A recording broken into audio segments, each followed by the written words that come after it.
Welcome everyone to this week's video lecture for History 2315 or World History 1. This week we're going to be dealing with our first case study of the semester. And in this particular instance we're going to be looking at the rise and fall of Babylon or the Babylonian Empire in Mesopotamia or the Fertile Crescent. The reason that we do these case studies is that this provides us with a snapshot of bigger trends that are playing out in our textbook. So this week you're going to be reading a lot about these major shifts that are happening in societies in the Nile River Valley, in the Fertile Crescent in Mesopotamia, in the Indus River Valley, and in China. So they're going to be talking more broadly about big trends that are going on. Now the purpose of this case study is to give us a concrete example of this larger trend. We're basically going to take a snapshot and focus in on one particular city-state in Mesopotamia and look at how these larger trends are actually happening in the rise and fall of Babylon. And so really what this is intended to do is to give you a sort of ready-made or real-life example of these more esoteric or abstract trends that are being talked about in the book. This is designed to be quite a bit shorter because you have a lot of other material to work with this week. I am going to try and keep this as brief as possible, but our goal is to take a more in-depth look at the rise and fall of Babylon. So, in order to really do justice to this discussion and talk about Babylon, you have to first talk about the Akkadian Empire. And to talk about the Akkadian Empire is to look at some bigger shifts that are occurring in the Mesopotamian area. By 3000 BCE, the vast majority of Mesopotamia is actually multilingual or bilingual. They speak both the language Sumerian, and they're speaking a newer language that's starting to emerge in the region around this time known as Akkadian. So Sumerian is the older language. It was there first. But Akkadian over this particular millennium, you're going to see Akkadian start to supplant and replace Sumerian in most of Mesopotamia.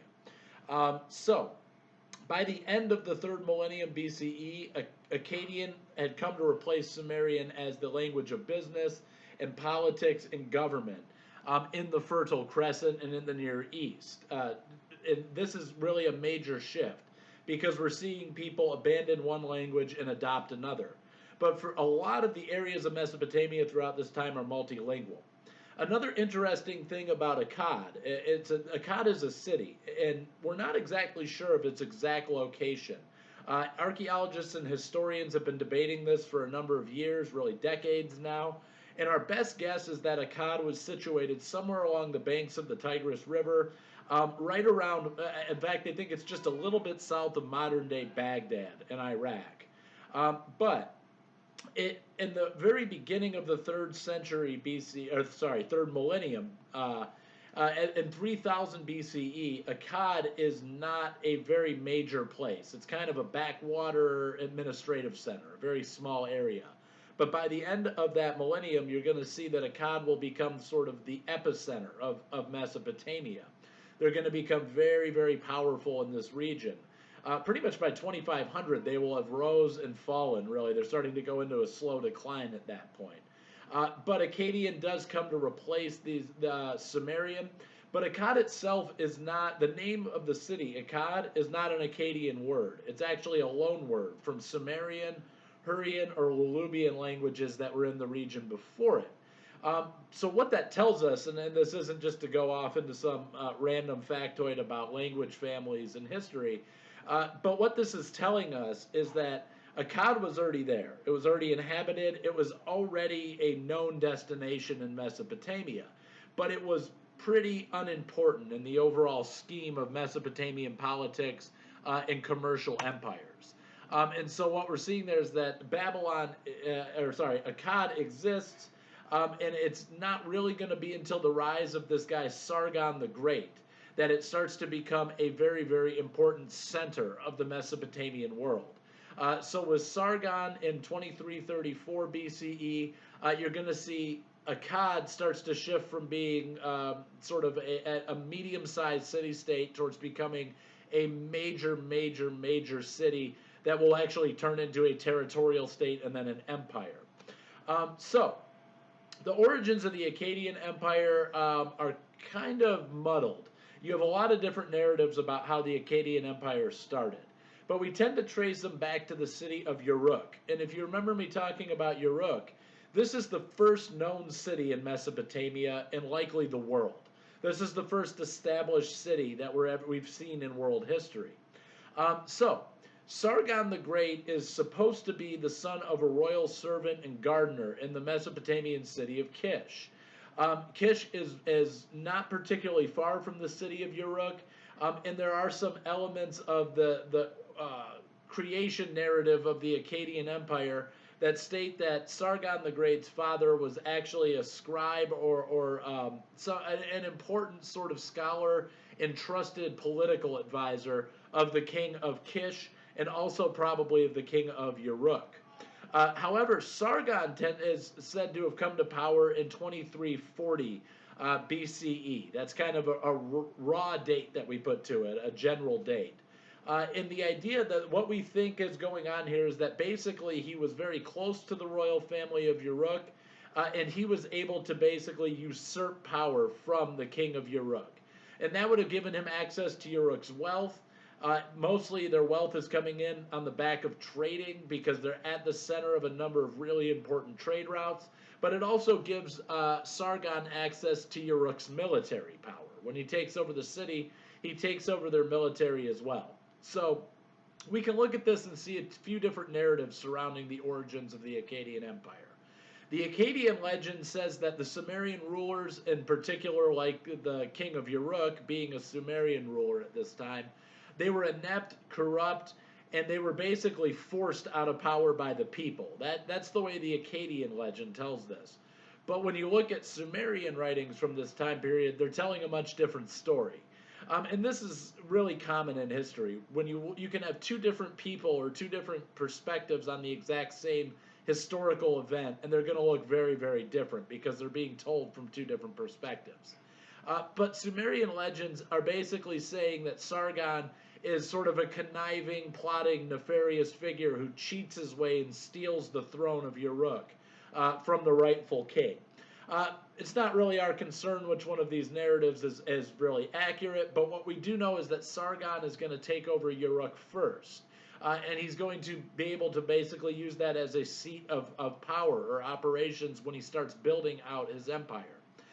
But he's not in Uruk for very long. This much we know because he almost immediately starts about building a new capital in what we call his home city, the city of Akkad. So, for centuries, historians have assumed that the city of Akkad was founded by Sargon. But like I said a little bit earlier in this lecture, Akkad is actually there before Sargon. He actually just picks it as his new capital and starts building it into this grand city. So he's the one who's connecting it to all the trade routes.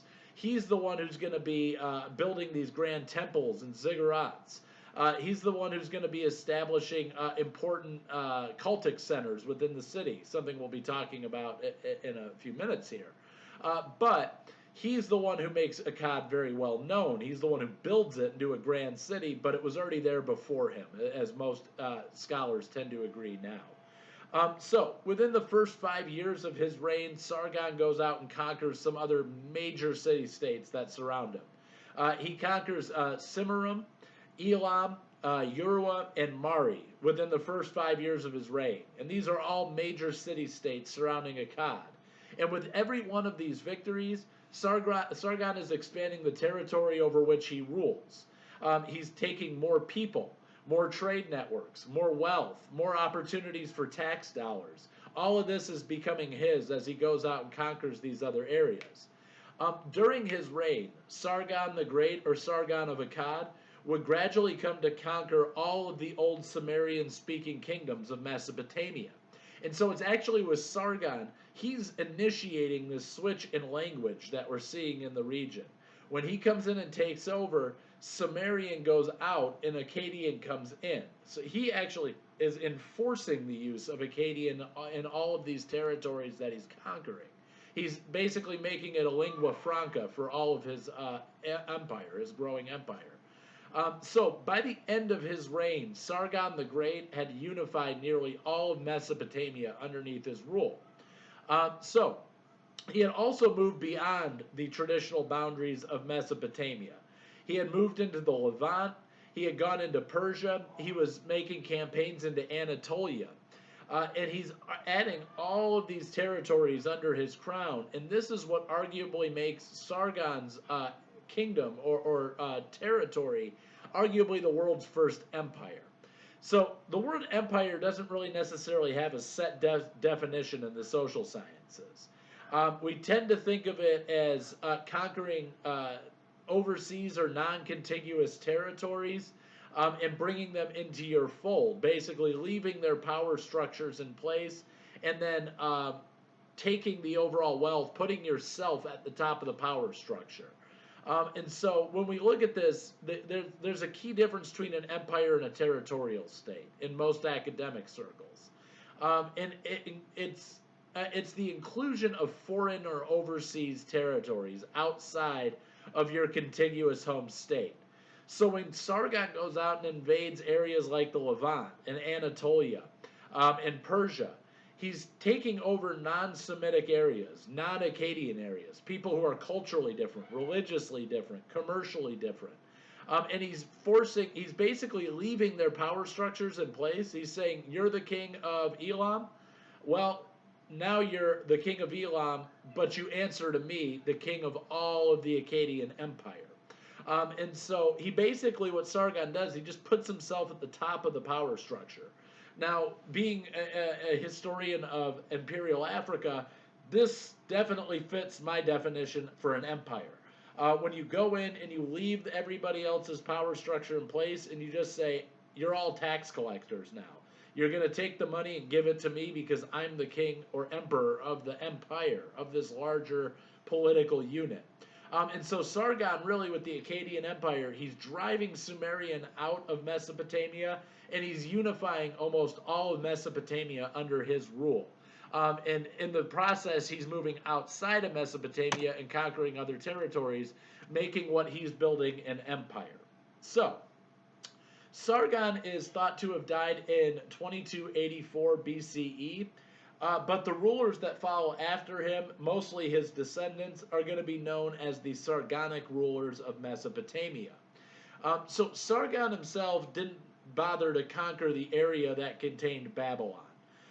So what he was really banking on is that the people in the area surrounding Babylon were so unimportant, so not powerful, that they were just going to join up with his alliance.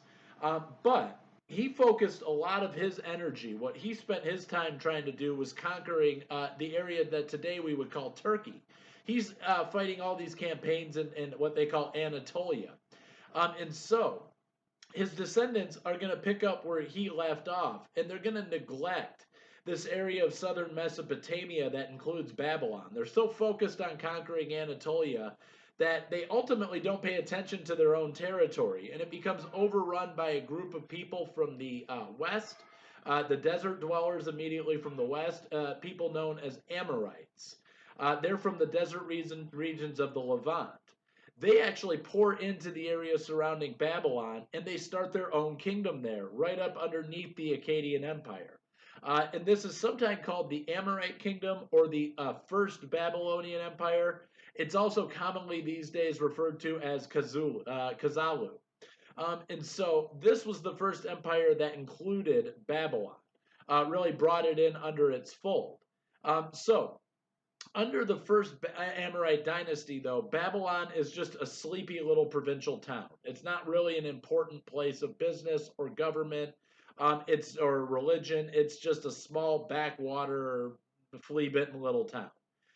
So it is actually the sixth of the Amorite rulers of the Kazalu or Amorite or First Babylonian Empire. The sixth Amorite ruler is a guy known as Hammurabi. Hammurabi is an incredibly famous figure in world history, and you'll see in the PowerPoint lectures I have his name bolded out there. He'll definitely be appearing on our first exam. But he is said to have reigned between 1792 and 1750 BCE. And he is the guy who is going to change Babylon pretty much overnight from being this sleepy little backwater town into being a major center of the known world. So he starts when he becomes the ruler of the Kazalu Empire. He starts building these huge monuments, temples, and a big city center there in Babylon. So he starts relocating a lot of these key sorts of areas right there. Excuse me for one moment. Just gotta turn off the baby monitor here. I'm not on baby duty, so I don't need to hear that. But he's going to be basically the one who says, I want to make Babylon my new capital. And instead of having it be this sleepy backwater town, he's the one who starts building it into this major city center. So it's under Hammurabi that Babylon goes from being this tiny little town into one of the greatest cities that the known world has in this time period. And Hammurabi is successful in his efforts for a few key reasons. Number one, he is an incredibly effective leader. He knows how to delegate power. He establishes a very powerful bureaucracy underneath him, and he has trusted subordinates that he can delegate key tasks to. And so he doesn't try to run all aspects of the Amorite Empire or what we're going to start calling the New Babylonian Empire. He doesn't try to do it all himself. He says, I can only do so much. When I need to build a bridge over a river, I'm going to trust an engineer to get that done. When I need to collect taxes, I'm going to trust an economist to get that done. And so he has good, skilled people working under him, and he uses their abilities and talents. The second thing that he's very successful in doing is centralizing all the authority in the city and the larger empire underneath him and his government. He streamlines all the operations. He's as much as he is good at delegating, he's also a very effective autocrat. When a decision needs to be made, the decision will ultimately come through the bureaucracy right up to him. And it's a fairly streamlined process that Hammurabi sets up. And so this is another reason that he's very effective in building out the city of Babylon, but also the Babylonian Empire, as we're going to see. Finally, Hammurabi had a lot of expendable wealth to play with. The truth to be told of this is he had the most effective taxation system known to man at that point. He was really, really, really good at enacting taxes that the local populace thought were fair and that they thought were really benefiting them, but that also got him the needed resources that he really had to have to build the Amorite or Neo-Babylonian Empire from nothing into something. And so he's really, really effective with taxation. It raises the money that his growing empire needs, but it doesn't go so far as to upset the local populations that he's conquering. They tend to think that they're pretty fair.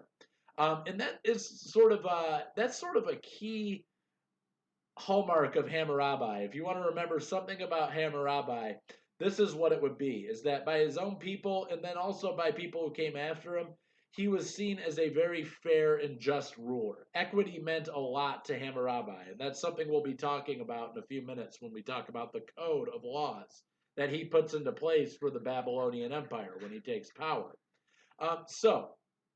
He is going to turn Babylon into his capital politically and commercially, and he sets about driving the Elamites who have crept back into the area when the Akkadians focused on Anatolia.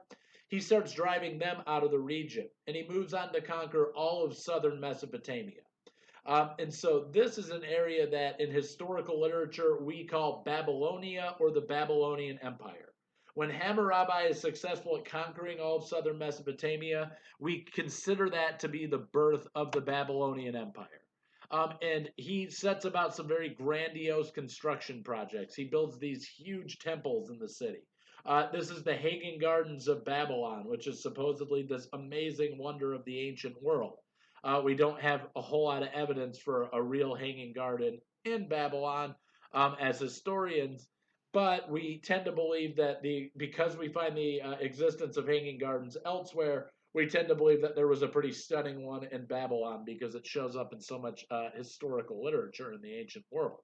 And then finally, one of the things that he is going to be, I shouldn't say one of, I should say the thing that Hammurabi is going to be best remembered for is something known as the Code of Hammurabi.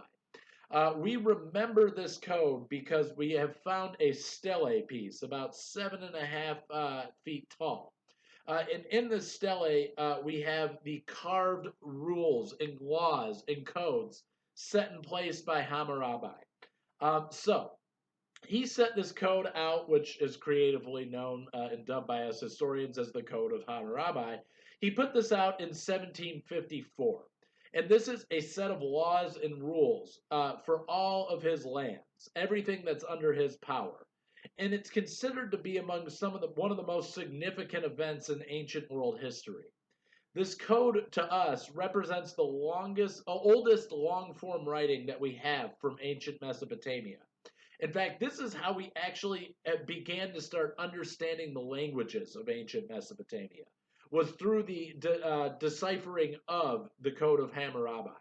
We wouldn't really know the difference between Akkadian and Sumerian and all of the other languages that existed in this region without the Code of Hammurabi. That was sort of our starting point for delineating these different languages from one another and starting to translate them and understand them as later people. So, this code is really also considered to be the oldest known law that we have amongst a human civilization. We do have fragments of other legal documents, fragments of other guidelines by which societies are supposed to live that predate this, but this is the longest complete law that we have to sort of work from as historians. Now, when you look at the content of what's in this law, over half of it deals with trade, contractual issues, weights and measurements, and wage negotiations. Not exactly thrilling stuff. So it seems a little bit mundane to us in terms of it being this really important historical piece. But actually, this tells us something really, really critical about this society. If you're going to spend over half of your time, your time that you're setting up these laws and codes, talking about trade, weights and measurements, contractual negotiations, this tells you something about the society. It tells you that at the very center of it, business and commerce is everything. He would not have dedicated this much time to adjudicating trade matters if trade wasn't the backbone of Mesopotamian and, in this case, Babylonian society. And so, really, it might seem boring to think it's 3 cubits is a fair measurement for wheat. Okay, to us, that doesn't seem like it's that important. But it is. What that tells us is that if they're going to go into that much detail talking about how you measure wheat, it tells us that this is an important trade product and this represents wealth and by extension power within this society. So that is a big part of what this code is talking about. Another big portion of the code, what we see a lot of, and what might be sort of, I don't know if it would be surprising or unsurprising to modern day people, the code spends a good time delineating between different demographic groups in this society. And this is something that I often like to point out. People tend to think of racism, ethnocentrism, bigotry, othering, exoticism, nativism. These ideas seem like they're relatively recent to us because we can trace a particular form of it in the modern world. We have a pretty easy time going back and looking at sort of, and you can make an argument there's a chicken and the egg thing going on between what came first, modern day white supremacy and racism or the slave trade. It's kind of a toss up, but we can tie those two events together. We know that there's intellectual symbiosis between these sorts of ideologies. But one thing I point out to students is bigotry, othering, ethnocentrism, racism. These are these are hallmarks of human society, of all human societies. It's not specific to the Americas. It's not specific to the Atlantic slave trade. This is something that has existed probably before we even had simply human societies. Going back to those discussions of Homo habilis and Homo erectus and the Neanderthals and Denisovans who were mixing together with modern humans. There was probably oppression and bigotry towards those people as well. And so what we see in the Code of Hammurabi, it talks about individuals' status. Are you free or enslaved? Are you wealthy or are you part of the lower class? Are you royal or are you a commoner? Are you a man or a woman? Are you a foreigner or a citizen? These are all key sort of social markers within Mesopotamian society. And what we can learn from this as historians is this really articulated sort of, I guess, delineation of, or I guess stratification of Mesopotamian society would be the best word for it. Women are not treated equally to men, as you could probably imagine. Slaves are not seen as being equal to freeborn people. Citizens are not seen as equal as being equal to foreigners. Foreigners are treated differently. And so what you're seeing here is that we can start to make some assumptions and understand some things about the day-to-day operations or life within Mesopotamian or Babylonian society based on this code. And what we're seeing about the punishment for a man is different than it is for the punishment for a woman if we're talking about adultery. The punishment for a slave for theft is different than the punishment for a free person. And so that's what we're seeing within this code. The most famous thing, the thing that you're probably all familiar with when it comes to the Code of Hammurabi, is the sliding scale of justice that's meted out for crimes of differing severity. In other words, what's different about the Code of Hammurabi is not, if you look at the king wrong, we execute you and cut your head off. If you steal, we execute you and cut your head off. If you cheat on your wife or your husband, we execute you and cut your head off. In a lot of ways, the other legal codes we see from this time period are kind of one size fits all. The reason that the Code of Hammurabi was popular during its own day and widely adopted was because it is seen as being sensible. It's seen as being practical. This is where we get that conception of justice, an eye for an eye and a tooth for a tooth. Because what this is telling us is that there's all this discussion about the differences between people. The punishment for a freeborn person is not the same as a slave. But at the end of the day, what it's telling us is that the punishment for all crimes are not created equal either. If you steal a loaf of bread, I don't need to cut. You didn't blind me. You didn't cripple me for life. So I don't need to do that. I don't need to cut off your hand and rip your heart out. I just need to basically chain you up and make an example of you and get my money back from you. But if you cut my hand off, now I'm going to cut your hand off. You poke out my eye, I rip your eye out. That's justice. And we see this real correlation in the Mesopotamian world between these concepts of equity and justice, equality and justice. If you do it to me, I'm going to do it to you. If you rip my ear off, I'll rip your ear off. You kill my kid, I'm going to kill your kid. You kill my slaves, I'll kill your slaves. This is how they conceived of justice. And equality played a large role in the Babylonian conception of justice, as we can see from the Code of Hammurabi. But this also, this sort of new approach to punishment and justice in society is what makes the Code of Hammurabi so popular.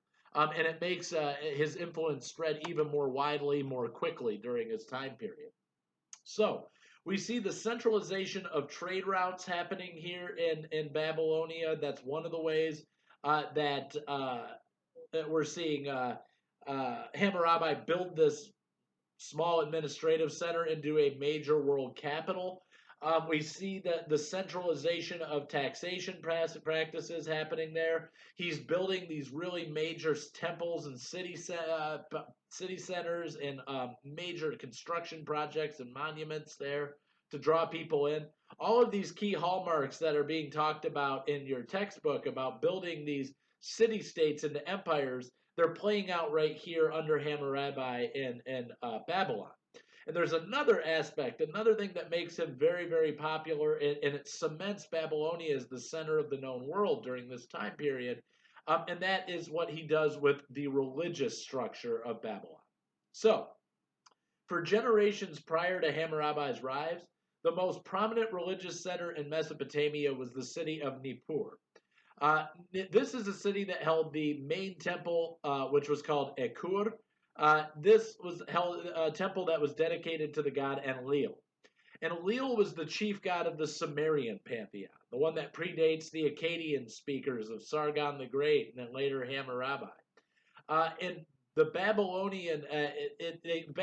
Babylonians at first, when Hammurabi first gained power, he started, and the people before him worshipped Enlil as well. So it was Akkadians, Sumerians, even early Babylonians all saw Enlil as the chief god of their society. But ultimately, when you see Hammurabi comes along, he gets rid of Enlil. He understands the importance of religious beliefs in making his adoptive city of Babylon the center of the Mesopotamian world. So under Hammurabi, what he does is he says, you remember Enlil? Yeah, well, forget about him. People need to start abandoning Enlil. He is no longer the god of Babylonian society. He actually makes a state god, or what they call a national god, of Babylon. And he takes a deity known as Marduk and makes him the chief. He's the chief god of the Amorites, and he will make him the chief god of the Babylonian Empire. So here you're seeing these local deities because of the political and economic power of a guy like Hammurabi. He's turning a local deity into a regional deity, somebody that everybody in Babylon is going to have to worship. So Marduk would be adopted all across Babylonia as the god of creation, water, and judgment. And so this makes Marduk the national god of Babylonia. And so this idea of a national god. This is where the state government says, this is our religion. Everybody who lives underneath us has to follow this religion. We tend to call these things theocracies today. So if you look at a nation like Iran, they have a state religion. It's Islam. That is their state religion. Allah would be their national god. So a national god is simply a deity that's established by, maintained by, and whose worship is enforced by the centralized government or the state. And so the future kings of the city-states that fall under Babylonian authority, the religious and the political can't be sort of pulled away from one another or extricated from one another. When other city-states, when they start crowning new rulers, those rulers have to come before Marduk's shrine in Babylonia. They have to travel to Babylonia to be crowned. And so this would be happening under the Babylonian rulers. In a lot of ways, this was what makes the Babylonians de facto emperors of other city-states. They're taking all these other territories and saying, yeah, you can be the king of Nippur, that's fine. But when you get crowned king of Nippur, you come before me and my national god that I maintain. And I'm going to be elevated up on a throne above you, and I will oversee your crowning. And what that means is that you are subject to me at the end of the day. You're the king of your little local area, but at the end of the day, you answer to Marduk, you answer to me, you answer to Babylonia, to the Babylonian Empire. I am the one who takes the money at the end of the day. I'm the one who makes the political decisions as the emperor at the end of the day. So by making the center of Babylonian religious life in Babylon, by establishing Marduk as the national god, Hammurabi ensures that Babylonian rulers are going to be the de facto rulers of the entire Mesopotamian region. And so this southern Mesopotamian region that we call Babylon is now this growing empire. And Hammurabi has cemented it, that it's going to be his legacy, and the rulers that come after him and follow his bloodline will have that centralized control over the territory. So the fall of Babylon is equally interesting to us this week, as the rise was. Pretty shortly after Hammurabi's death, the Babylonian Empire starts to unravel. It deteriorates really quickly, and they lose their regional influence. And this is why it's an interesting case study, because it really quickly comes up, then it quickly goes right back down. So there are a few key reasons as to why the Babylonian Empire fell. First, the empire was largely built on Hammurabi's back. It's his ability to be a good leader and to maintain authority that kept the empire running smoothly. And his successors didn't have that skill set. They weren't as good of state builders as he was. So in a lot of ways, Hammurabi formed a cult of personality around himself. And when he died, the government couldn't maintain itself anymore. And so they really couldn't govern the area efficiently, and the empire is going to fall. Secondly, the empire was really large and it had massive land boundaries.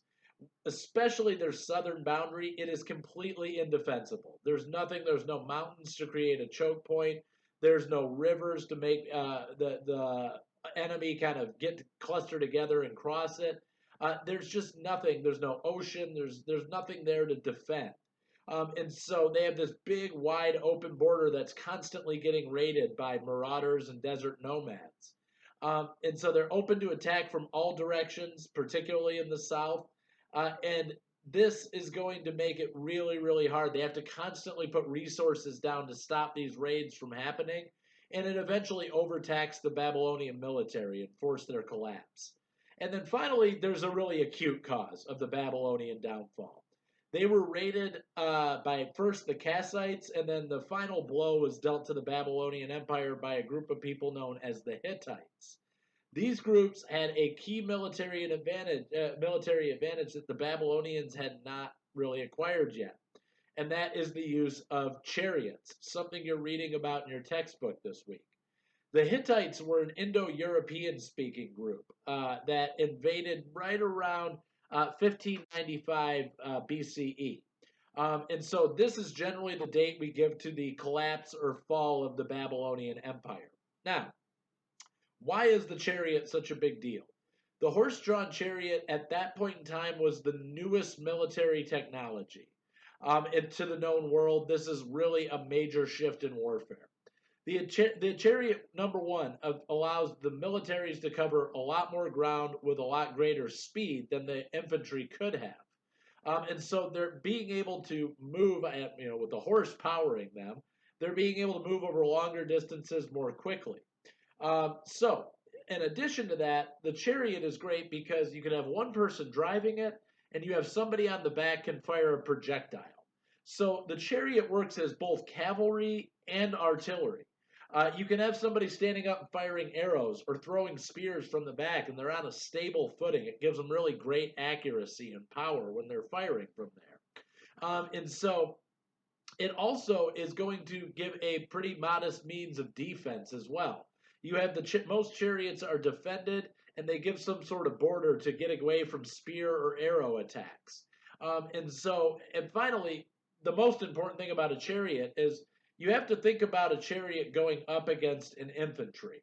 I have a line of guys marching forward on the field, and here comes this big horse-drawn chariot. Bam! It's going to go right through the line. It breaks up enemy formations. They're no longer able to hold their formation because you just drove straight through them with a chariot. And so it is it's this kind of military technology. The Hittites adopted it, and they perfected the use of the chariot in warfare. And this gave them a key military advantage that helped them basically sack Babylon and burn the city to the ground. And so the Babylonian Empire is said to fall to the Hittites right around 1595 BCE. So that's pretty much where I'm going to wrap up today. And there's a few key takeaways from this case study. Number one, we've been looking at it when we talked about Mesopotamia in weeks past. We talked about the fact there's about 35 cities emerging in this area, becoming major powers. And what you're tending to see is that there's this constant shifting going on in Mesopotamia. The leadership is always shifting. And the cities are becoming more powerful, and then they're collapsing. More powerful. And when one falls, that opens up a power vacuum for another city to come in and take it over and build itself into the next big empire. And so we can see that with the Akkadian state rising. Sargon the Great comes along. Everything's going good. Oh, here comes the decline. And then during the decline, here comes the Babylonian Empire. And before them was before the Akkadians were the Sumerians, and after the Babylonians come the Hittites, and it just keeps going on and on this way in that territory.